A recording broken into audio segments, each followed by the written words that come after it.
sejam muito bem-vindos. Para quem não me conhece, muito prazer, eu sou a professora Ana Maria. E se você já está aqui com a gente há mais tempo no canal, bem-vindo novamente. A casa é nossa, não é só minha, é nossa.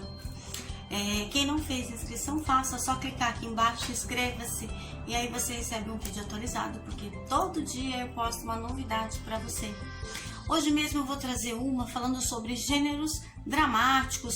Vou falar um pouquinho também do subgênero altos, que eu prometi na aula passada, no último vídeo, o anterior a esse, que eu falei que eu ia comentar um pouquinho de altos. Vai ser a primeira parte, depois eu faço um vídeo só falando sobre altos. Só que antes eu tinha que estar dando a introdução, que é falar sobre o gênero dramático, porque ele vem antes e depois é que vem altos, que é um subgênero do gênero textual drama também, tá bom?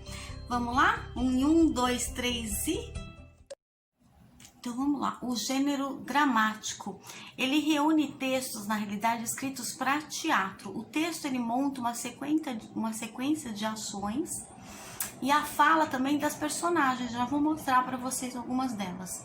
Bem como situa também o local, as suas características, o modo de estar, o modo de se vestir, o modo de uma sociedade, como elas se comportam e tudo mais, tá? Então o local e o tempo onde passa a encenação também.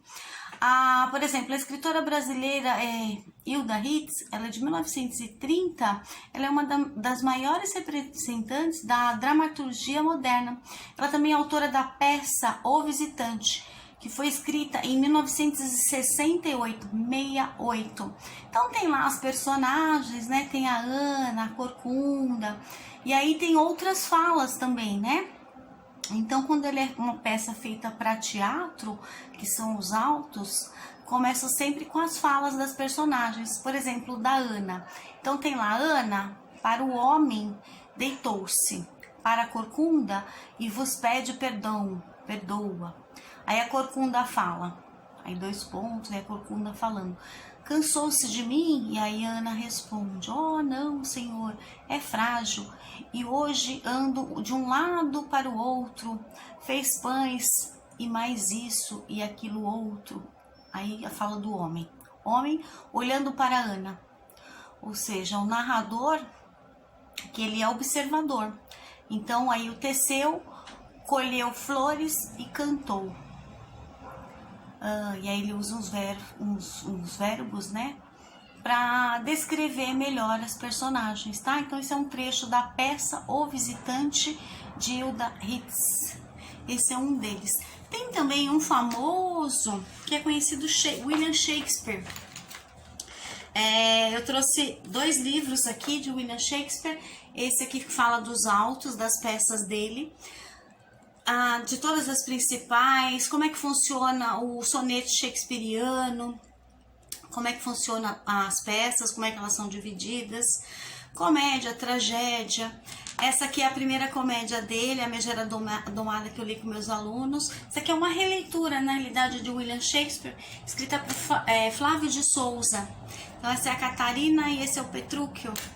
São as personagens principais da trama, muito legal. Então esse daqui é comédia, tá? Mas o gênero, o título de hoje não é textos dramáticos, conforme eu falei no início, como é que funciona. Porque o principal do Shakespeare é justamente drama, tanto que a capa desse livro aqui é William Shakespeare e seus atos dramáticos. Olha aqui, drama.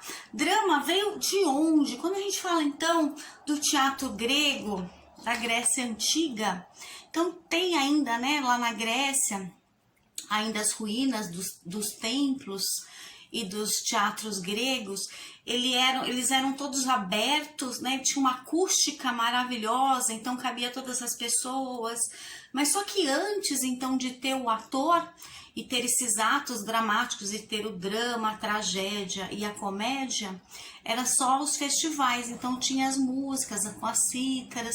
Depois que foi introduzido, então, o primeiro ator em peça, eles usavam máscara, né? Máscara quer dizer persona, que tem uma personalidade. Então lá só entravam então para assistir as peças teatrais homens da própria cidade, né, os gregos. Então, escravos também, quando seus donos pagavam, né, a moeda local. Alguns ainda conseguiam custear ir, mas mulheres e crianças já não poderiam participar.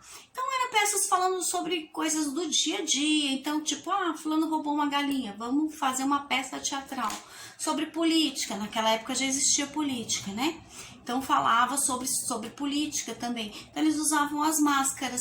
Então, para representar uma mulher da sociedade, colocava uma máscara feminina com cabelo, simulando, né, um cabelo, ou uma criança. Então fazia vozinha de criança, mas sempre assim, começou com um ator e depois foi apresentando os demais.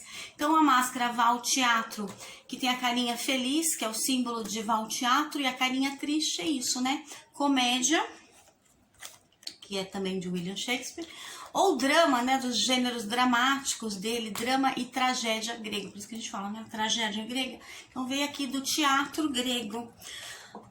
Bom, o poeta William Shakespeare, ele é ator, já falecido, né? Mas é que a peça ainda é imortal, por isso que eu falo no tempo presente, né?